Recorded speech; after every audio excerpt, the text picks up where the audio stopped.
नमस्कार मंडळी, माझ्या किचनमध्ये म्हणजे चैत्रास किचनमध्ये सगळ्यांचं खूप खूप स्वागत आहे। आज मी तुम्हाला राजस्थानचा प्रसिद्ध पदार्थ दाल बाटी दाखवणार आहे। तर या बाट्या बनवताना मी कणकेचा वापर न करता वेगळ्या पद्धतीने जरा बाट्या बनवलेल्या आहेत, तेव्हा तुम्ही ही रेसिपी शेवटपर्यंत नक्की बघा।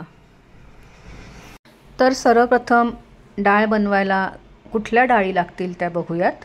तर इथे मी अर्धा वाटी तूर डाळ घेतलेली आहे, 1 टेबलस्पून चणा डाळ, 1 टेबलस्पून मसूर डाळ, 1 टेबलस्पून उडीद डाळ आणि 1 टेबलस्पून मूग डाळ घेतलेली आहे।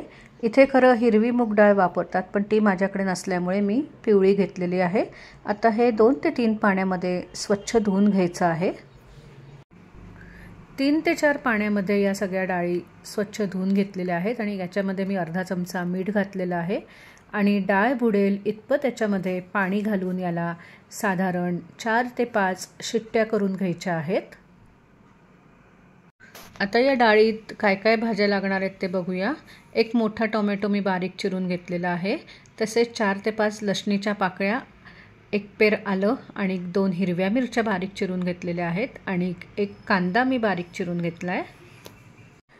डाळ शिजते तोपर्यंत आता याची बाटी बनवून घेऊया। तर पारंपरिक दाल बाटी बनवताना बाटी ही कणिक आणि रव्यापासून बनवतात, पण इथे मी जरा ही बाटी जरा वेगळ्या पद्धतीने बनवत आहे। त्याकरता मी कळणाच्या भाकरीचं पीठ वापरलेलं आहे।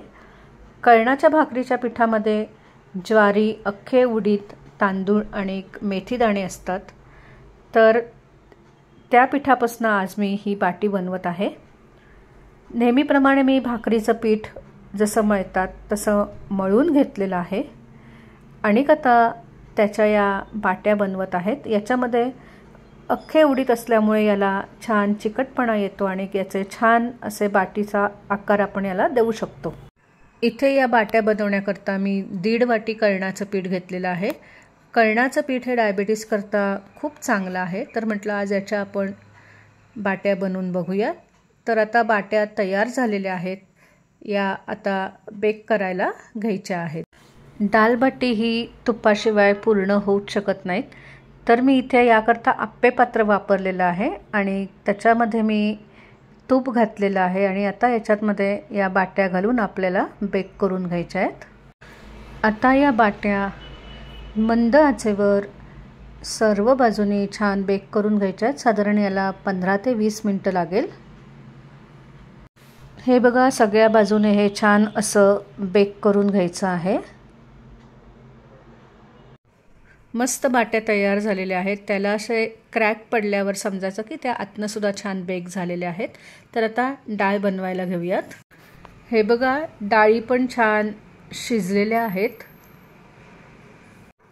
आता इथे कढईमध्ये मी 2 टेबलस्पून तूप घेतलेलं आहे आणि तुपामध्ये अर्धा चमचा जिरं घातलेलं आहे। जिरं छान तडतडल्यावर त्याच्यात बारीक चिरलेली लसूण आणि आलं घालायचं आहे आणि ते 1-2 मिनिटं परतून घ्यायचं आहे।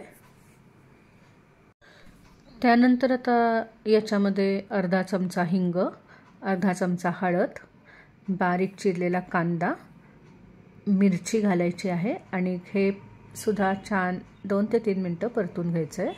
त्यानंतर याच्यात बारीक चिरलेला टोमॅटो घातलेला आहे आणि टोमॅटो थोडा शिजेपर्यंत, मऊ होईपर्यंत परतून घ्यायचा आहे।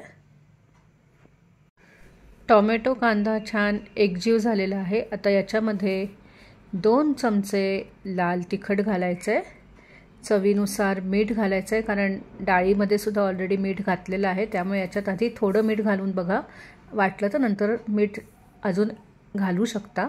तसेच 2 चमचे धने पावडर घातलेली आहे। त्यानंतर आता याच्यामध्ये शिजलेली डाळ घालायची आहे आणि साधारण 4 ते 5 कप याच्यात पाणी घालायचं आहे आणि याला एक उकळी आणून द्यायची आहे। हे बघा, याला छान उकळी आलेली आहे। सगळ्यात शेवटी याच्यात मी बारीक चिरलेली कोथिंबीर घातलेली आहे। आपली डाळ पण तयार आहे, बाटी पण तयार आहे। तर आता आपण ते सर्व करायला घेऊयात। मस्त गरमागरम दाल बाटी तयार झालेला आहे। ही डाळ सर्व करताना त्याच्यावर मी बारीक चिरलेला कांदा आणि कोथिंबीर आणि थोडंसं तिखट भुरभुरवलं आहे. तसेच वाटीमध्ये थोडंसं तूप दिलेलं आहे. तुपाशिवाय दाल बाटी पूर्ण होऊ शकत नाही. तर आता मी तुम्हाला एक बाटी तोडून दाखवते. ही बघा, ही बाटी वरनं छान कडक क्रिस्पी झालेली आहे आणि आतनं छान शिजलेली आहे. बाहेर थोडा पाऊस पडत आहे आणि अशा याच्यामध्ये मस्त गरमागरम दाल बाटी खायला खूप मजा येणार आहे. त्यात ही बाटी कळण्याच्या पिठापासून बनवलेली आहे. खूप छान आणि वेगळी चव आलेली आहे याला. तेव्हा तुम्ही ही रेसिपी नक्की करून बघा. धन्यवाद. बाय.